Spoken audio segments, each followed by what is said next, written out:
Sir একটু আসছি। আসুন, বসুন। Thank you sir. মেয়েটিকে আপনি চেনেন? চিনি মানে বিলক্ষণ চিনি, আর এখন তো আমি ওর আত্মীয় বটে। কিরকম? ওর হাজব্যান্ডে যে পিসি, আমি তো তাকে বিয়ে করেছি। আচ্ছা, মেয়েটা কেন চলে যেতে চাইছে বলুন তো? চলে যেতে চাইছে? কোথায় চলে যেতে চাইছে স্যার? ওই নর্থ বেঙ্গলে ওখানকার মেডিকেল কলেজে পড়তে চাইছে। তাই নাকি? কেন, আপনি জানতেন না? না স্যার, আমি তো এই জাস্ট শুনলাম। এদিকে বলছে ওদিকে বাবা মা কেউ নেই, এখানে থাকতে চাইছে না, কলকাতা ওর ভালো লাগছে না। আমি ব্যাপারটা ঠিক বুঝতে পারছি না, কিন্তু মেয়েটিকে আমার মনে আছে সেদিনকে সেই প্রোগ্রামে নেচেছিল। শুধু ভালো নাচেই না স্যার, ও তো ফার্স্ট ইয়ার থেকে সেকেন্ড ইয়ারে উঠতে খুব ভালো রেজাল্ট করেছে, ব্রিলিয়ান্ট স্টুডেন্ট। তাহলে ও চলে যেতে চাইছে, আমি ঠিক বুঝতে পারছি না। চলে যেতে চাওয়ার তো কোনো কারণ নেই স্যার। আপনি কি ওকে কথা দিয়ে দিয়েছেন? না না, আমি বলেছি আমি খবর নেব। দেখুন, টেকনিক্যালি তো আমি আটকাতে পারি না। ও সোমবার আসবে, খবর নিতে সোমবার আসবে। স্যার আপনি একটা দিন হোল্ড করুন। বলছেন? হ্যাঁ, আমি নিজে আগে জানি ব্যাপারটা। ওর কিন্তু সত্যি স্যার চলে যাবার কোনো কথা নয়। ঠিক আছে, আমি একদিন দেখছি, আপনি জানালে আমি ওর জন্য চেষ্টা করব। তাছাড়া আমিও চাই না একটা ভালো ছাত্রী কলেজ ছেড়ে চলে যাক। Exactly sir. হ্যাঁ, এবার বলুন আপনি আমার কাছে কেন এসেছেন? স্যার, আমাদের একটা কনভোকেশনে দিল্লিতে যাওয়ার জন্য আমার কাছেও একটা চিঠি এসেছে স্যার। হ্যাঁ, তো স্যার আমি তো এত বছর গেছি, কোনো অকেশন বাদ দিইনি। এবারে তো আর যেতে পারবো না স্যার। আপনি তো কুমুদিনীকে জানেন, কুমুদিনীকে ফেলে আমার পক্ষে যাওয়া একটু অসুবিধা আছে। কুমুদিনী এই বাড়ি ছেড়ে বাপের বাড়িতে গিয়েও থাকবে না স্যার। কুমুদিনী সুস্থ হয়ে গেলে আমি নিশ্চয়ই যাব, এবারের ক্ষতিটা পূরণ করে দেব। আসলে ও আমাকে ছাড়া খাবে দাবেও না স্যার, জেগে বসে থাকবে। বুঝতে পেরেছি। আচ্ছা ঠিক আছে, আসলে আমারই খেয়াল ছিল না, আপনার নামটা আমিই রেকমেন্ড করেছি। আপনি তো প্রত্যেকবার ওখানে যান, আর আপনার মতো বক্তা এখানে তো আর বেশি নেই। স্যার আমি আবার যাব, শুধু কিছুদিন আমাকে একটু মাফ করতে হবে। ঠিক আছে, আপনি যখন বলছেন। এবারে কনভোকেশনে আমি অন্য কাউকে পাঠাচ্ছি। Thank you sir, thank you very much. আসছি।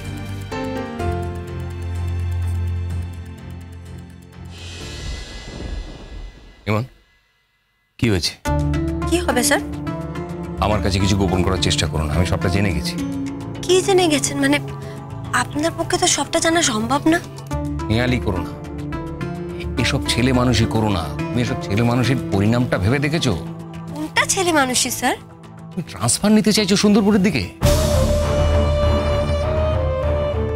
হ্যাঁ হ্যাঁ স্যার, আমি ট্রান্সফার নিতে চাইছি। এই ভুলটা করো না। তুমি এত ভালো একটা কলেজে পড়ার সুযোগ পেয়েছো, কলকাতার মতো একটা বড় শহরে থেকে লেখাপড়া করছো, এই সুযোগ ছেড়ো না। স্যার সবার জীবনে সবকিছু সম্ভব হয় না স্যার। অনেকের জীবনে অনেক নিয়ম এরকম বদলাতেই থাকে, কিছু করার নেই। নতুন করে আবার কি হয়েছে বলো তো? স্যার আমি সিদ্ধান্তটা নিয়ে নিয়েছি, এই সিদ্ধান্ত আমি বদলাতে পারবো না। আমি যখন সবটা জেনে গেছি, তখন তোমার সিদ্ধান্ত যে বজায় থাকবে এটা তুমি ভাবছো কি করে? স্যার আমি আপনাকে খুব সম্মান করি, আপনি আমার খুব কাছের একজন মানুষ। আমি আপনার সঙ্গে কোনো লড়াই করতে চাই না। লড়াই? হ্যাঁ স্যার, লড়াই। আপনি চাইলেও আমার এই যাওয়াটা আটকাতে পারবেন। আমার যদি ট্রান্সফারের অর্ডার থাকে আমি ঠিক যাবই। আর আমি জানি আমি এমন কোনো অন্যায় আবদার করিনি যেটা কলেজ কর্তৃপক্ষ মানতে পারবে না, আর যাকে মানে আমি সেই চেষ্টাটাই করব। তুমি কিভাবে কথা বলছো আমার সঙ্গে? আমি সরি, আমি কি করব? আপনি বাধ্য করছেন এভাবে কথা বলতে হবে। আপনি বুঝতে পারছেন আমার সিচুয়েশনটা। ঠিক আছে ঠিক আছে ঠিক আছে, তুমি বাইরে এসে কথা বলছি, এসো। বেশ, এবার তুমি আমাকে বলো তো ঠিক কি হয়েছে? কি আবার হবে? কোনোদিনই আমার জীবনে কোনো কিছু ঘটেনি স্যার। মানে? স্যার আমার জীবনে শুধু একটাই ঘটনা ঘটেছে, সেটা হলো একটা দুর্ঘটনা, একটা অ্যাক্সিডেন্ট। অ্যাক্সিডেন্ট থেকে সবারই বেরিয়ে আসার ইচ্ছে থাকে স্যার, সবাই বেরিয়ে আসতে চায়, অনেকে হয়তো বেরিয়ে আসতেও পারে। আপনি কি চান না আমার জীবনে ঘটে যাওয়া যে দুর্ঘটনাটা আছে সেটা থেকে আমি বেরিয়ে আসি? আমি ঠিক বুঝতে পারছি না, আজ যখন বাদশা ফিরে এসেছে, বাদশা আর রূপকথা যখন নতুন করে সংসার করতে চাইছে, তখন তখন তোমাদের মধ্যে কি এমন ঘটনা ঘটলো যাতে... স্যার, আমি আপনাকে এমন কিছু বলবো যেটা আপনার শুনতে ভালো লাগবে না। আচ্ছা, তোমার আমাকে সেই রকম লোক বলে মনে হয় নাকি? আমি সত্যি কথা শুনতে ভয় পাই, সত্যি কথা শুনতে আমার ভালো লাগে না।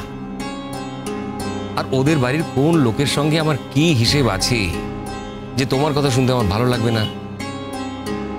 ওদের বাড়ির সকলের থেকে তুমি আমার কাছে অনেক বেশি ইম্পর্ট্যান্ট, সেটা তুমি জানো না ইমন? থাক না স্যার, আমার নিজেরও বলতে ভালো লাগছে না। তবু আমার জানাটা দরকার ইমন। তুমি মনে করো আমি তোমার স্যার নই, আমি তোমার একজন গার্জিয়ান। সেই জায়গা থেকেই আমি জানতে চাইছি। যদি জানার পর আমার মনে হয় যে তোমার বেরিয়ে যাওয়াটা সঙ্গত, তাহলে আমি তোমাকে নিজে এবার হেল্প করব। স্যার, আমি আর পারছি না। আরে কি হয়েছে বলবে তো, পারছি না বললে তো কিছু বোঝা যায় না। স্যার, মিস্টার রণজয় চ্যাটার্জির সঙ্গে আমার কোথাও কোনো অংশে কিচ্ছু মেলে না। রোজ রোজ যুদ্ধ করে আমি তার সঙ্গে থাকতে পারবো না। আমি ওনাকে ভালোবাসি না, উনিও আমাকে ভালোবাসেন না। তাহলে কেন কেন আমি যুদ্ধ করে ওনার সঙ্গে থাকতে যাব? কোনো ভালোবাসার জন্য?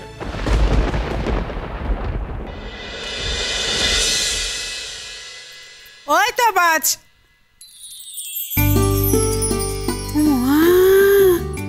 রূপ কথাও দিয়েছে।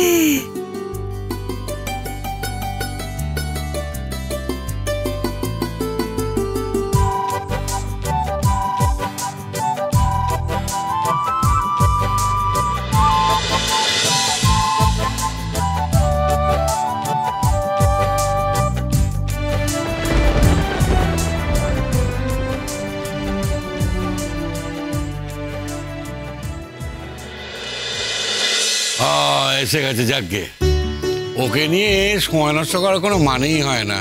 সেই সময়টা বরঞ্চ অন্য কাজ করলে একটা কাজের কাজ হয়। কার কথা বলছো মেজবাবু? কাকে নিয়ে কথা বলা মানে সময় নষ্ট করা? কলিদি, তোমরা এখনো ঘর সাজাচ্ছ? এখনো হলো না তোমাদের?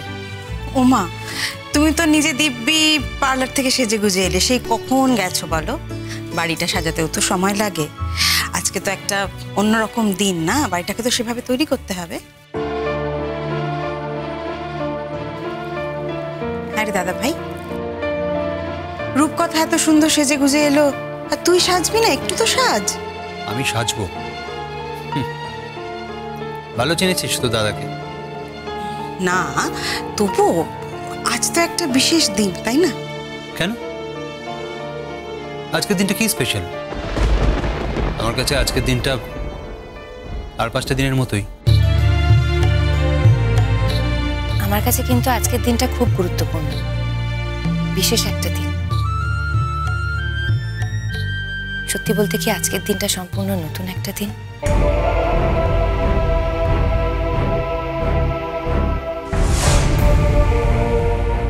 খুব রেগে গেছে দেখতে পাচ্ছি। দেখেছেন তো, আমি জানতাম আপনি আমার কথাগুলোকে সিরিয়াসলি নেবেন না, সেই জন্যই আমি আপনাকে কিছু বলতে চাইনি।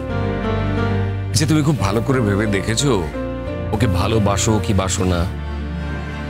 আগের বার তো আমাদের বাড়ি থেকেই ঘটনাটা ঘটেছিল, আমাদের বাড়িতেই থাকতে এসেছিলে। সেখান থেকে রণর খবরটা পাওয়ার পরে... প্লিজ স্যার, প্লিজ, ওই একই ঘটনার রেফারেন্স আপনি বারবার টানবেন না তো। আপনি বলুন, দিনের পর দিন আমি যার বাড়িতে থেকেছি, তারই খারাপ খবর শুনে যদি আমি রিয়াক্ট না করি, তার কাছে ছুটে না যাই, তাহলে আমি নিজেকেই নিজে কোনোদিনও মানুষ হিসেবে ক্ষমা করতে পারবো না। আপনারা কেন বারবার ওই একই ঘটনার রেফারেন্স টেনে কথা বলেন বলুন তো? ওটা তাহলে ভালোবাসা ছিল না? না, আর যাই হোক, আমি মিস্টার রণজয় চ্যাটার্জিকে কোনোদিনও ভালোবাসতে পারবো না। আর আমার এই অপারগতাকে নিয়ে আমি ওনার জীবন থেকে চলে যেতে চাই। আমিও চাই উনি শান্তি পান, ভালো থাকুন। আমাকে নিয়ে উনি একটা দিনও সুখী হতে পারেননি, আর কি করেই বা পারবেন? একটা ডিলের বিয়েতে তো কেউ সুখী হতে পারে না। কুসুম দোলা কুসুম দোলা।